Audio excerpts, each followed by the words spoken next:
वालेकुम students, I hope आप सब लोग खैरियत से होंगे। आज का जो हमारा टॉपिक है वो है कोफिशिएंट ऑफ वेरिएशन। बहुत ही ज़्यादा इम्पॉर्टेंट टॉपिक है हमारा, क्योंकि जितनी भी हमने मेजर ऑफ डिस्पर्शन पढ़ी हैं उन सब में से जो सबसे ज़्यादा इम्पॉर्टेंट और सबसे ज़्यादा यूजफुल है वो कोफिशिएंट ऑफ वेरिएशन है।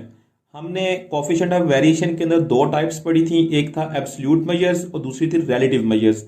एब्सोल्यूट मेजर वो थी जिन जो यूनिट के साथ आती थी, और जो रिलेटिव मेजर्स थी वो यूनिट लेस होती थी। यूनिट लेस होने का मकसद इनका ये था कि अगर हमने कंपैरिजन करना है किसी दो पॉपुलेशंस का, दो सैंपल्स का, तो उसके लिए फिर हम जो यूनिट लेस मेजर है हम उसको यूज करते हैं। जो इसकी एब्सोल्यूट मेजर थी वो थी वेरिएंस या फिर स्टैंडर्ड डेविएशन। अब उसी की जो रिलेटिव मेजर बनेगी यानी कोफिशिएंट ऑफ वेरिएशन, आज हम उसको स्टडी करेंगे। तो इसका सबसे पहले मैं फॉर्मूला लिख लेता हूं कि फॉर्मूला इसका क्या होगा। सी वी से हम इसको शो करते हैं, ये इक्वल होता है स्टैंडर्ड डेविएशन। क्योंकि ये वेरिएंस और स्टैंडर्ड डेविएशन के ऊपर जो है उनकी रिलेटिव मेजर है, तो इसके अंदर स्टैंडर्ड डेविएशन ही यूज होगा। Standard deviation divided by mean, ये इसकी कोफिशिएंट ऑफ वेरिएशन।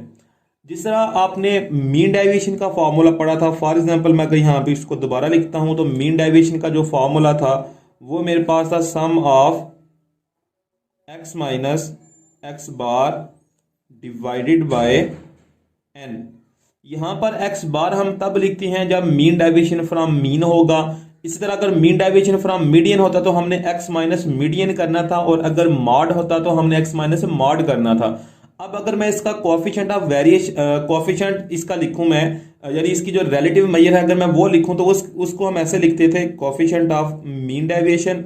उसको लिखने का तरीका क्या था, अगर मीन डेविएशन की रिलेटिव मेजर तो मीन डेविएशन को हम ऊपर लिखते हैं, और जो चीज इसके अंदर यूज हो रही है यानी जो चीज इसमें से माइनस हो रही है हम उसको नीचे डिवाइड कर देते हैं। यानी मीन डेविएशन अगर मीन है तो ये मीन डिवाइड करेंगे, मीन डेविएशन फ्रॉम मीडियन है तो हम मीन डेविएशन के साथ डिवाइड करेंगे मीडियन को। इस तरह मॉड आता है इसमें तो हमने मॉड को डिवाइड करना था। तो सेम इसी के ऊपर आपने जो आपने ये चीज याद की है, सेम यही चीज जो है वो आपकी यहाँ पर अप्लाई होगी। क्योंकि आपको पता है स्टैंडर्ड डेविएशन, तो स्टैंडर्ड डेविएशन का जो फॉर्मूला होता है वो होता है सम ऑफ एक्स माइनस एक्स बार का स्क्वायर, ये अंडर रूट ऊपर आ जाएगा और डिवाइजर में आएगा आपका एन, ये इसका फॉर्मूला है। तो अब जैसा कि यहां पर आपने देखा एक्स माइनस एक्स बार हो रहा है यहां पर, तो यहां भी एक्स माइनस एक्स बार है, मीन है। अगर मीन है तो वो चीज डिवाइड करनी है आपने जो इसमें से हम माइनस कर रहे हैं, यानी जो इसकी डेविएशन या डिस्पर्शन को बना रहा है हमने उसको डिवाइड करना है। इसी तरह यहां भी हमेशा ही इसके अंदर तो मीन माइनस किया जाता है, इसके अंदर तो मीन मीडियन मॉड भी आप माइनस कर सकते हैं, लेकिन स्टैंडर्ड डेविएशन और वेरिएंस के अंदर आप हमेशा मीन को ही माइनस करते हैं। तो हमने मीन माइनस किया, तो अब अगर मैं इसकी रिलेटिव डिस्पर्शन लिखना चाहता हूं तो वो क्या होगी, स्टैंडर्ड डेविएशन को ऊपर लिखूंगा जिस तरह यहां पर मैंने मीन डेविएशन को ऊपर लिखा, और नीचे डिवाइड मैंने किसके साथ करना है, जो चीज इसमें से माइनस हो रही है, तो जहां पर माइनस हो रहा है इसका अरिथमेटिक मीन, तो मैंने क्या किया, मैंने अरिथमेटिक मीन को इसमें से इसके ऊपर डिवाइड कर दिया।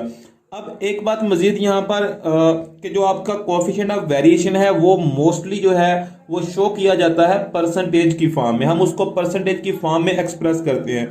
तो जिस चीज की भी आपने परसेंटेज फाइंड करनी होती है हम क्या करते हैं, हम उसको मल्टीप्लाई कर देते हैं 100 के साथ। कोएफिशिएंट ऑफ वेरिएशन जो है ये एक यूनिट लेस मेजर है, यानी जब इसका आंसर आता है तो उसके साथ यूनिट नहीं आएगा। यूनिट क्यों नहीं आता, ऑलरेडी डिस्कस कर चुके हैं काफी दफा, दोबारा से डिस्कस करूंगा कि स्टैंडर्ड डेविएशन का भी यूनिट आएगा। फॉर एग्जांपल यहां पर यूनिट जो है वो किलोग्राम है, इसी तरह एक्स बार है इसके साथ भी यूनिट आएगा, तो यहां भी जो है वो किलोग्राम है, तो ये किलोग्राम और किलोग्राम आपस में कैंसिल आउट हो जाएंगे, तो ये यूनिट लेस बन जाएगा। ठीक है, इसके साथ कोई यूनिट इसका नहीं आएगा। अब यूनिट लेस जो है वो होने का मकसद इसका क्या होता है, हम इसको रिलेटिव डिस्पर्शन को क्यों फाइंड करते हैं, जब हम एब्सोल्यूट के साथ हमारे पास वेरिएशन आ जाती है तो हम रिलेटिव की तरफ क्यों जाते हैं, इसका मैं जो है मेन मकसद भी बता देता हूं। एग्जांपल जो है वो मैं आपको इस तरह से दूंगा। फॉर एग्जांपल मेरे पास दो करेंसी हैं, एक है मेरे पास डॉलर की करेंसी और एक है मेरे पास रुपये की करेंसी।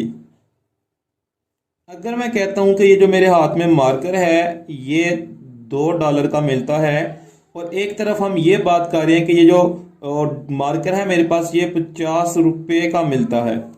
अब देखें, क्योंकि दोनों के साथ इनका यूनिट आ रहा है, ये डॉलर है और इसका जो यूनिट है वो रुपये है, तो आप इन दोनों को कंपेयर नहीं कर सकते। कंपेयर क्यों नहीं कर सकते? क्योंकि जो दोनों चीजें हैं दोनों का यूनिट ही डिफरेंट है।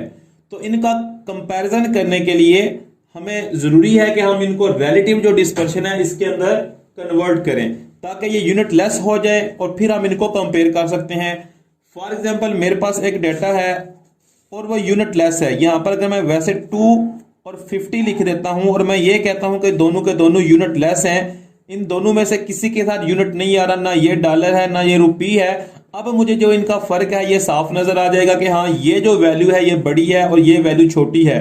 यहां पर अगर वैसे देखें तो ये 2 छोटा है, ये 50 बड़ा है, लेकिन अगर हम इनको यूनिट को साथ काउंट कर लेते हैं तो जो $2 है वो ऑलमोस्ट 300 रुपए से ऊपर बन जाते हैं और जो रुपी है वो 50 है, फिर ये बड़ी वैल्यू है। तो ये जो है जब यूनिट के साथ आता है तो ये एब्सोल्यूट मेजर आपकी, तो आप फिर दो चीजों को आपस में कंपेयर नहीं कर सकते।